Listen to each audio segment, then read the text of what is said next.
السلام عليكم ورحمة الله وبركاته. سو دوادا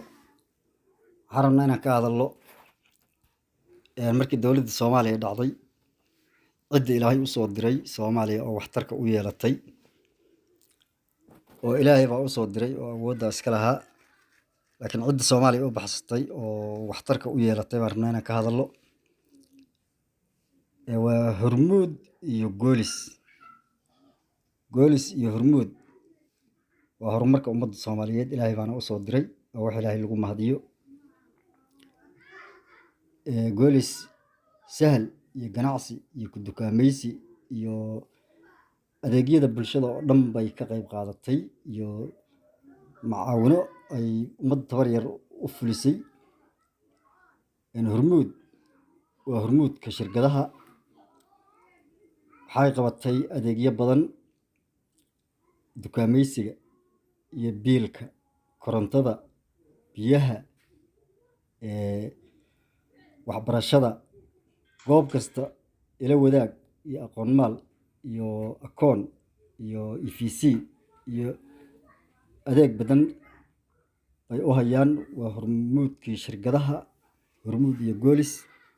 ilaahay baana u soo diray qof kasta oo dan yara iyo qof kasta oo ganacsada ah midka taajirka ilaa kan tuugsada hormuud iyo goolis bay adeegsadaan xoolaha lagu raacdaa miyi iyo magaalaba way ka anfacaan dadka waxaan leenahay loo sheer gareeyo dad Soomaaliyeed baa ku nacfiya intaasoo qof baa shaqaale ka ah dibad iyo dalba internetka iyo isgaarsiinta iyo adeegyada bulshada oo dhan bay hayaan hormuud iyo goolis waa hormuudka shirkadaha waa lagu nacfiyay horumar badan bay dalka ka sameeyeen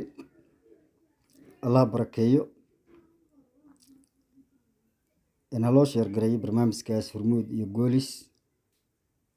waa madaxa shirkadaha waa hooyooyinka ummadda Soomaaliyeed waxtarka u leh wixii ummaddu ka tabanayso oo kale ka faalayn mayno laakiin faa'iidada ugu badan waa in adeegyada bulshada ay kor u soo qaaday haddii guri lagu dhiso haddii gaari lagu gato haddii biil lagu bixiyo adeega bulshada oo dhan bay koobtay dibad iyo dal marka ummad Soomaaliyeed ayaa loo sheer gareeyo Soomaalinimo ha loo xiriyo shirkadahaas waa shirkadaha ugu muhiimsan shirkadaha dalka Soomaaliya waan rajaynaynaa in aad nala fahantaan wabillahi tawfiiq